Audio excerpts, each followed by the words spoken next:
কেমন আছো তোমরা সবাই? তোমাদের অনেকেরই প্রশ্ন ছিল কিভাবে শিডিউল পোস্ট করব। প্রথমে পোস্টটিতে ক্যাপশন সব কিছু দিয়ে তারপরে শিডিউল অপশানে চলে যাব।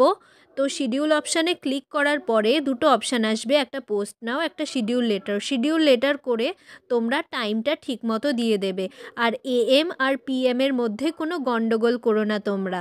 তারপরে টাইমটা দেওয়ার পরে নর্মাল ব্যাক করে যাবে, তারপরে পোস্ট করে দেবে। ব্যাপারটা খুবই ইজি ছিল।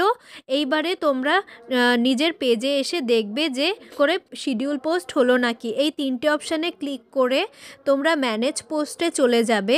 ম্যানেজ পোস্টে গেলে পরে তোমরা যে শিডিউল পোস্টটা করেছো সেটা সবার উপরে দেখতে পাবে, এবং উপরে দেখবে কতক্ষণ পরে পোস্ট হবে, এবং তার নিচে দেখবে যে তোমার লাস্ট পোস্ট কী আছে। তাহলে এরপর থেকে টাইম মতো শিডিউল পোস্ট করে তোমরা গুড মর্নিং, গুড নাইট সব